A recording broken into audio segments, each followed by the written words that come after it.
Hello and welcome to Tuesday of Mrs. Enton's Roundup, although for once we are not going to do a roundup. Instead, as Sarah requested weeks and weeks ago, I have decided to do a cookery show. So today on Mrs. Enton's Cookery Show, we are going to make some homemade pizzas. Step 1, we need to make some dough.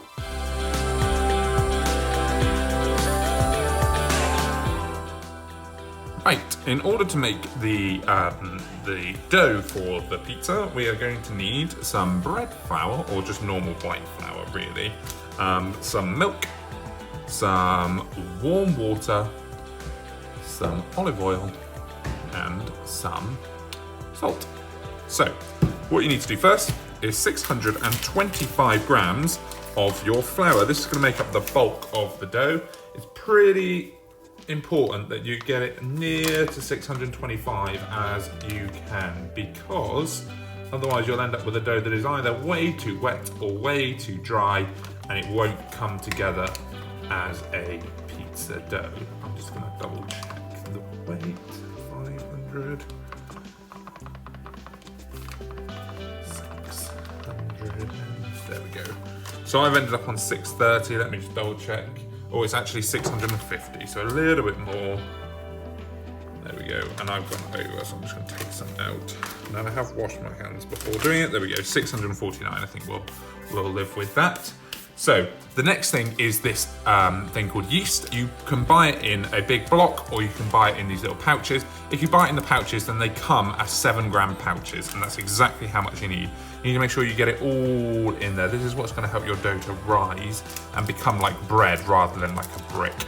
So you pop all of that in there, and then you give it a bit of a stir around so that it's not all sitting on the top. And there we have it.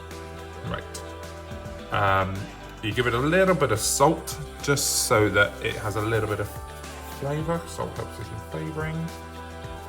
There we go. It should be about a teaspoon.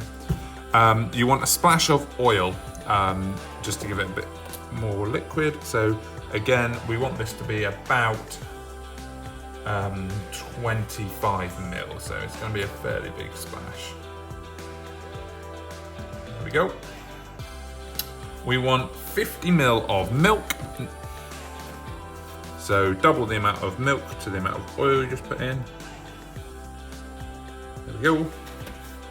And then we want 325 ml of warm water. Now there is an important reason why it's warm. That's because the yeast is actually a living thing and it likes warm conditions. If it's too cold, then it doesn't produce the gas, which makes the bread rise. If it's too hot, then it will kill off the yeast, and it will kill it off before it gives you a chance to actually rise, and therefore you won't end up with pizza bread, you will just end up with a brick.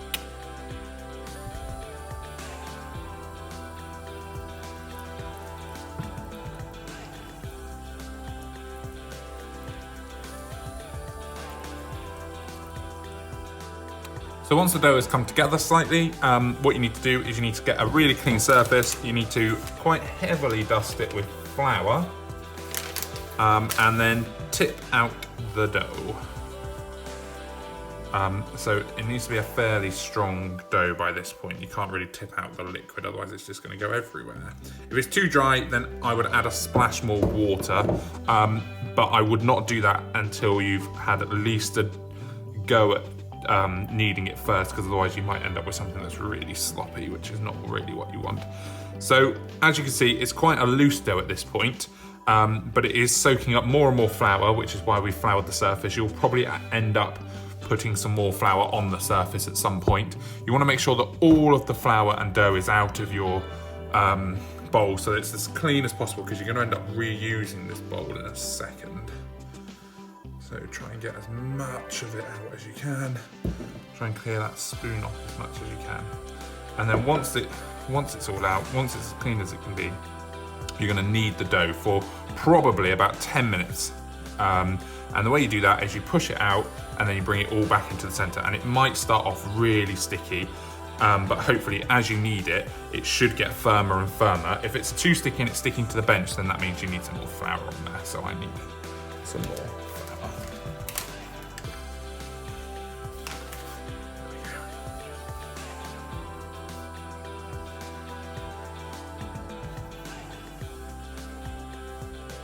There we go, and you can see it's starting to not stick to the bench. But you need to keep going with the kneading.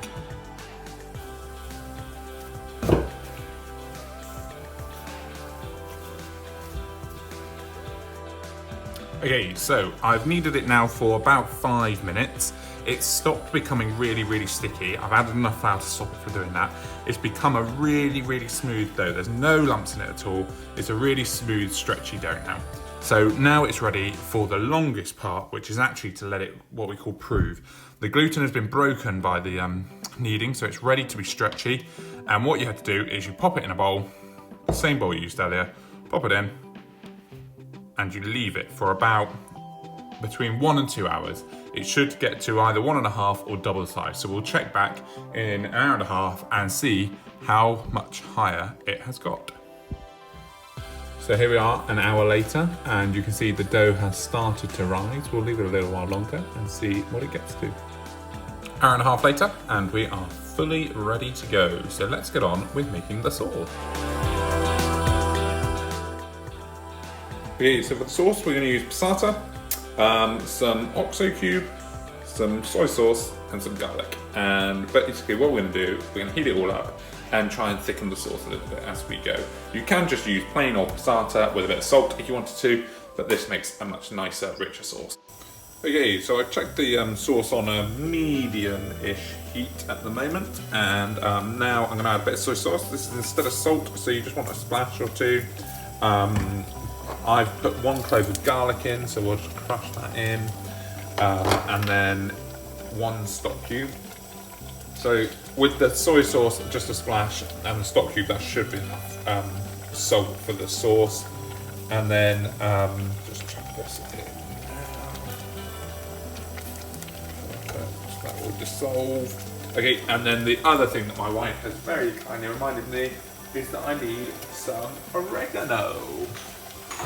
This will give it its classic Italian taste. So you probably want a fair amount of that. Oh, that is a lot. Apologies there. Well, that's happened now. Stir it all in and let it thicken. I will come back when it has thickened a bit.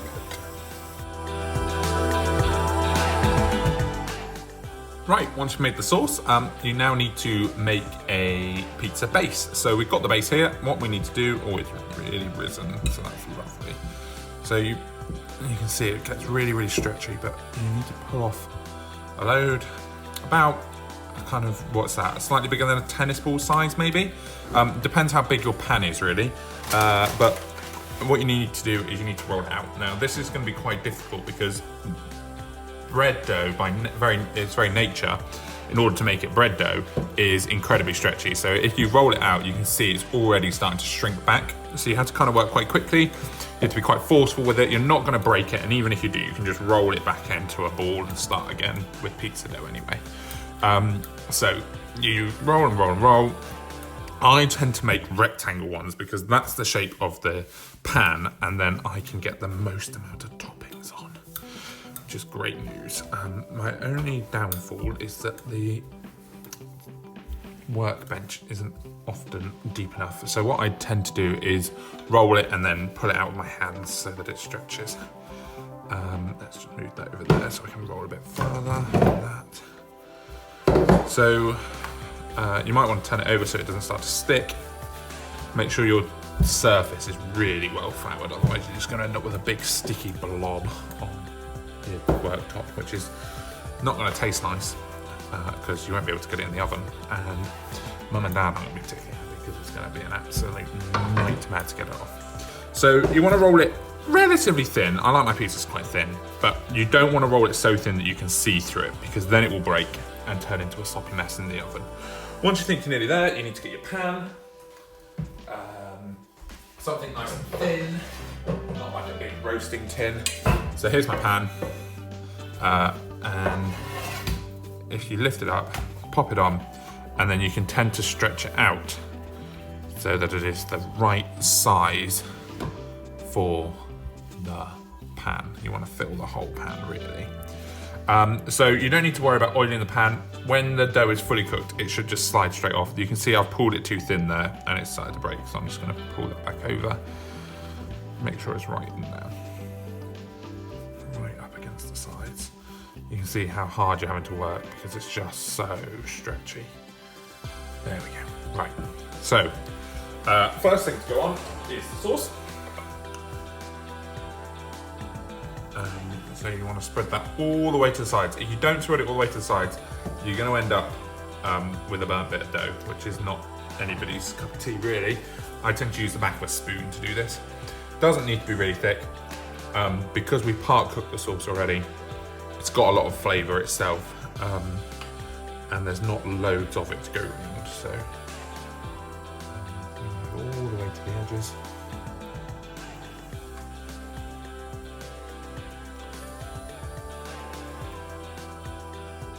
There we go. Now hopefully you've pre-prepared your toppings, you know exactly what you're going to have on there. But if not, then now is the time to go and chop your toppings. You want to also pop your oven on at this point. Something relatively high, it doesn't particularly matter. Pizza ovens normally get up to about 500 degrees and your normal oven won't get up that high, so you're not going to burn them unless you leave them in too long. So, relatively high. And I will be back in a second to put my toppings on. Okay, so we've got the pizza dough, we've got the sauce on, now it's time for the toppings. Really, you can put whatever you like on there. Raw meat tends to be cooked first. I don't eat meat, so we're gonna go pure veggie. Here are some red onions. Again, sometimes people like to cook these first. Personally, I don't mind them if they go on raw, they get cooked pretty well in the oven anyway. I tend to just split them up a bit, otherwise they end up a bit too big and too oniony in one bite. Next up, some olives. So again, I just pull these in half, chuck them on raw. You don't need to cook these ones, definitely not in advance. I know it's a bit of an acquired taste, but I used to hate them as a child, but I've really grown into them, especially since giving up meat. So yeah, a couple of olives. That'll make Mrs. Denton very happy. And then next up is one of my favourite things that I've really grown into, some capers. So these are, I actually know what they are, they're definitely a vegetable, but they're pickled, so they're really vinegary and salty, they're lovely. So pop those on whole, once again raw, straight out of the fridge. There we go. And then finally for this one actually, I think we're gonna put some pesto on it, which will be nice. Maybe a couple of char grilled peppers as well. We will have a look what it looks like. There we go. So pesto, I do this with a teaspoon.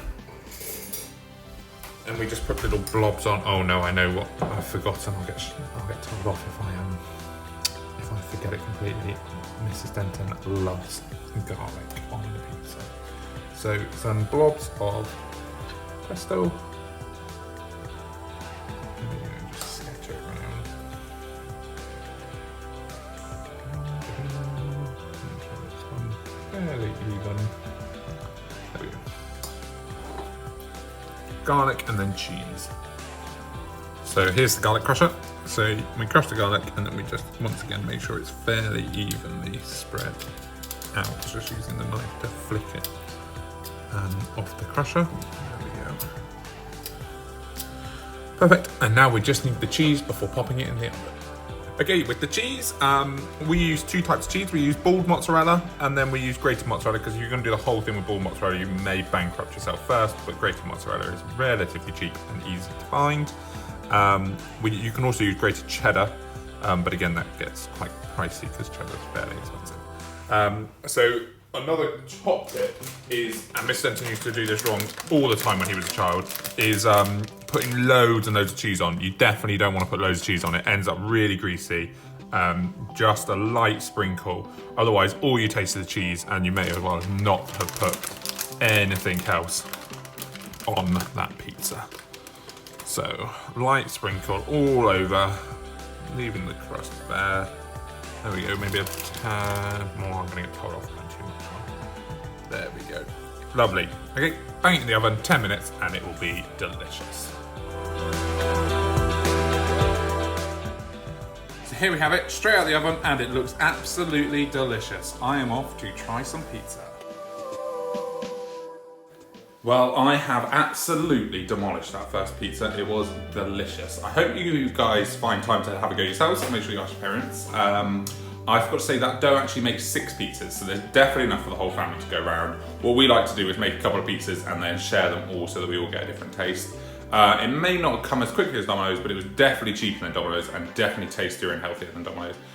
If you're looking for a sweet treat afterwards, then one of my favourite things to do is roll it out the pizza dough and then put a little bit of Nutella and cover the whole thing in bananas, fold it over in half and make a Nutella and banana calzone. They are to die for. Bit of cream over the top, delicious. Let me know how you get on, send me some videos and photos, and I look forward to seeing them. Have a good evening all, and I will see you tomorrow.